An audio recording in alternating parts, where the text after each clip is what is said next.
Hello guys, সবাই কেমন আছেন? এই তো ইফতারির সময় হয়ে গেল, তো ইফতারি নিয়ে বসেছি। তাহলে চলুন আপনাদেরকে দেখাই আজকে আমি কি দিয়ে ইফতার করতেছি।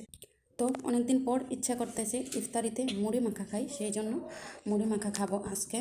মুড়ি মাখা খেতে যা যা লাগে সব কিছু নিয়েছি। এখানে মুড়ি নিয়েছি, এখানে আপনারা দেখতে পারতেছেন সবগুলাই নিয়েছি। এদিকে আরও এই যে শরবত, তারপরে এই যে এখানে আবার খিচুড়ি রান্না করছে, এভরিথিং মিলিয়ে সব কিছুই করছি। তো আজকে ইচ্ছা করতেছিল মুড়ি ভর্তা খাবো এবং মুড়ি মাখা খাবো, সেই জন্য। তো সবাই ভালো থাকবেন আর সুস্থ থাকবেন, সুন্দর থাকবেন। তো মুড়ি মাখা খাওয়ার জন্য এখানে মুড়ি নিয়েছি, জিলাপি নিয়েছি, এখানে ছোলা নিয়েছি, খেজুর নিয়েছি, এখানে পেঁয়াজও নিয়েছি, সাথে বোম্বাই মরিচ নিয়েছি। তো আজান দিলে সবগুলা মেখে নিব। তো এই যে আরিয়ানও বসছে ইফতার করার জন্য। আমরা সবাই আজকে শুধু আমরা মার ছেলে ইফতার করতেছি। আয়ান কিছুটা অসুস্থ, সেই জন্য সে ঘুমিয়ে আছে, সেই জন্য আমরা মা ছেলে মিলে ইফতার করব। এদিকে তো আবার রান্না করছিলাম এগুলা। তো আজকে ইচ্ছা করতেছিল মুড়ি মাখা খাওয়ার জন্য, সেই জন্য আজকে মুড়ি মাখা খাবো আমি। আমার মতো কে কে মুড়ি মাখা খেতে পছন্দ করেন অবশ্যই আপনারা কমেন্ট করে আমাকে কমেন্টের মাধ্যমে জানাতে পারেন। তো আল্লাহ আমাকে মেয়ে দেয়নি, তাতে কি হয়েছে, আমি আলহামদুলিল্লাহ খুবই খুশি আছি। এই যে আমার ছেলেরাও হাতে হাতে ইফতারির সময় আমার অনেক কাজ করে দেয়। এই যে দেখতেছেন আরিয়ান আমাদের জন্য ইফতারি নিতেছে। এই শরবতগুলোও কিন্তু আরিয়ান রেডি করে, যাতে আমার কষ্ট কম হয়। মাদ্রাসাতে চলে যায় সকালে, আবার আসে দুপুরে, খাওয়া দাওয়া করে গোসল করে আবার চলে যায় মাদ্রাসাতে, আবার 4টার দিকে আসে, এসে আমার জন্য আমার সাথে হাতে হাতে অনেকগুলা কাজ করে দেয় আমার ছেলে।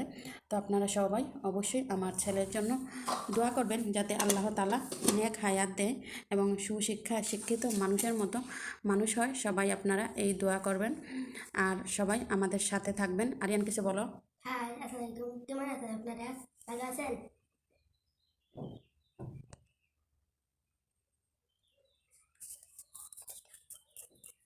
আরিয়ানা কি বলবে কিছু বুঝতে পারতেছে না, ও বেশি ক্যামেরার সামনে কথা বলতে পারে না।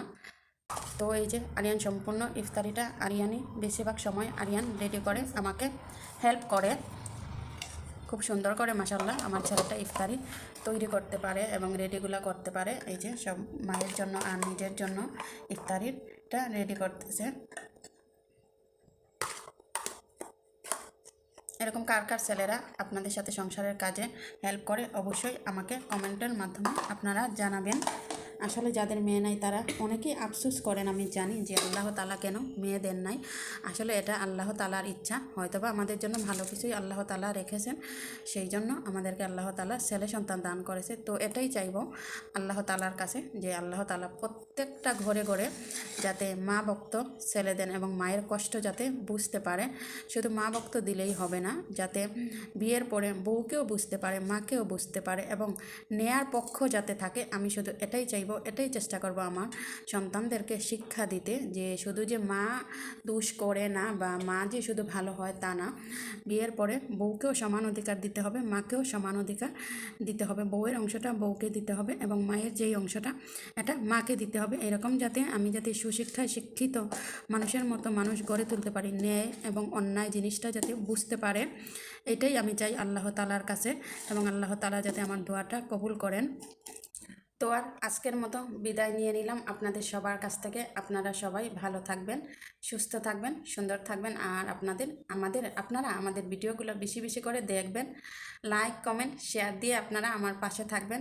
সবাইকে আবারও জানাই শুভ সন্ধ্যা। সবাইকে আবারও শুভ সন্ধ্যা জানিয়ে বিদায় নিয়ে নিচ্ছি। সবাই ভালো থাকবেন, সুস্থ থাকবেন, সুন্দর থাকবেন। আল্লাহ হাফেজ সবাইকে।